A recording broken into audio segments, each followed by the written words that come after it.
హైదరాబాద్ పై మరోసారి తమ ప్రేమను చాటుతోంది మైక్రోసాఫ్ట్ కంపెనీ. రీసెంట్ గా సిల్వర్ జూబ్లీ ఇయర్ ను కంప్లీట్ చేసుకున్న ఈ టెక్ దిగ్గజం నగరంలో తమ కార్యకలాపాలు మరింత విస్తరించనున్నట్టు ప్రకటించింది.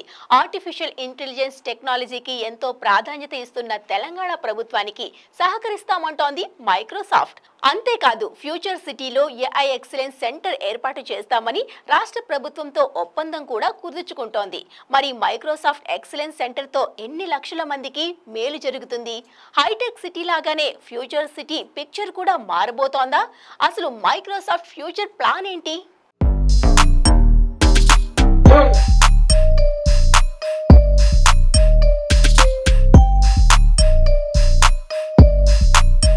హైదరాబాద్తో మైక్రోసాఫ్ట్ది విడదీయలేని అనుబంధం. భాగ్యనగరంలో ఏర్పాటై అథెంటిక్ హైదరాబాద్ను హైటెక్ సిటీగా మార్చడంలో ఈ టెక్ జైంట్ది కీ రోల్. హైదరాబాద్, మైక్రోసాఫ్ట్ కలిసి అభివృద్ధి చెందాయని చెప్పొచ్చు. అమెరికా కాకుండా హైదరాబాద్లోనే మైక్రోసాఫ్ట్కి డెవలప్మెంట్ సెంటర్ ఉంది. భారత్లో కంపెనీకి 20,000 మంది ఉద్యోగులుంటే మెజార్టీ నంబర్ హైదరాబాద్ నుంచే వర్క్ చేస్తున్నారు.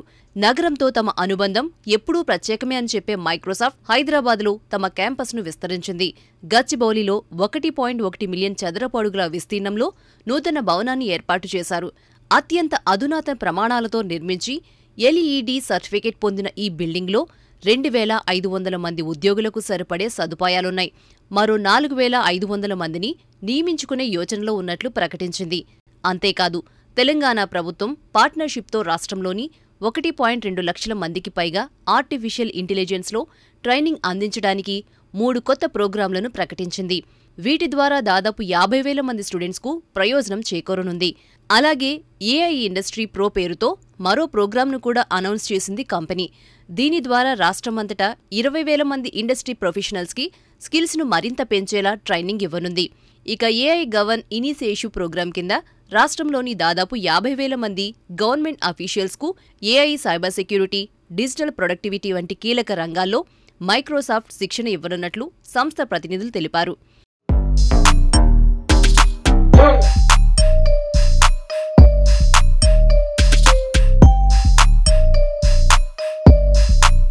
ఫ్యూచర్ సిటీలో ఏఐ యూనివర్సిటీ కోసం ఏకంగా 200 ఎకరాలు కేటాయించింది రేవంత్ సర్కార్. ఫ్యూచర్ సిటీలోనే ఎక్సలెన్స్ సెంటర్ను ఏర్పాటు చేస్తామని ప్రకటించింది మైక్రోసాఫ్ట్. వీటితో పాటు రానున్న సంవత్సరాలలో అదనంగా 15,000 కోట్ల రూపాయల పెట్టుబడులు పెడతామంటోంది కంపెనీ. ఇదే జరిగితే ప్రపంచవ్యాప్తంగా మైక్రోసాఫ్ట్కి హైదరాబాదే అతిపెద్ద డేటా హబ్గా అవతరించనుంది. ఇక హైదరాబాద్ను గ్లోబల్ సిటీగా మార్చడానికి నగరంలో ఇన్ఫ్రాస్ట్రక్చర్ను మరింత వృద్ధి చేస్తామని ఐటీ మంత్రి శ్రీధర్ బాబు ప్రకటించారు. ఫోర్త్ సిటీని ప్రకటించి ఊరుకోకుండా ఆ ప్రాజెక్టును వీలైనంత త్వరగా ప్రారంభించాలని సీఎం రేవంత్ రెడ్డి భావిస్తున్నారు. ముఖ్యంగా ఫ్యూచర్ సిటీ గ్రోత్ అంతా ఆర్టిఫిషియల్ ఇంటెలిజెన్స్తోనే లింక్ అయింది. అందుకే ఇక్కడ 200 ఎకరాల్ని ఏఐ యూనివర్సిటీకే అలాట్ చేశారు. ఇక అడ్వాంటేజ్ తెలంగాణను ఆవిష్కరించడంలో మైక్రోసాఫ్ట్, తెలంగాణ గవర్నమెంట్ పార్ట్నర్స్గా ఉన్నాయి. ఇందులో ఏఐ ఫౌండేషన్ అకాడమీ కూడా ఉంది. ఈ పార్ట్నర్షిప్తో 500 గవర్నమెంట్ స్కూల్స్లో ఏఐ విద్యను ప్రవేశపెట్టనున్నారు. సుపరిపాలన, ప్రజాసేవ కోసం కూడా ఏఐని వినియోగిస్తామంటున్నారు CM Revanth Reddy.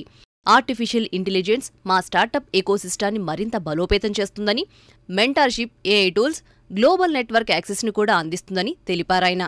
Microsoft AI centre ఏర్పాటుతో knowledge hub, cloud based services మరింత డెవలప్ అవుతాయని రేవంత్ రెడ్డి స్పష్టం చేశారు. హైదరాబాద్ అంటే నగరం కాదని భవిష్యత్ అంటూ వర్ణించారు ఐటీ మంత్రి దుద్దిళ్ల శ్రీధర్ బాబు.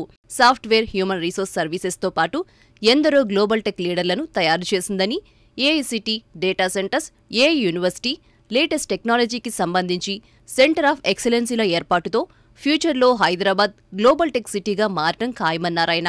భవిష్యత్తంతా ఆర్టిఫిషియల్ ఇంటెలిజెన్స్ టెక్నాలజీదే అని ప్రిపేర్ అవుతున్నాయి టెక్ కంపెనీలు.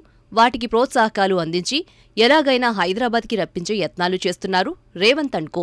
మైక్రోసాఫ్ట్ ఎక్సలెన్స్ సెంటర్ వీలైనంత త్వరగా పట్టాలెక్కి పూర్తయితే ఫ్యూచర్ సిటీ రూపురేఖలు మారిపోవడం ఖాయమని, మిగిలిన కంపెనీలు కూడా హైదరాబాద్కి క్యూ కడతాయని బలంగా నమ్ముతున్నారు.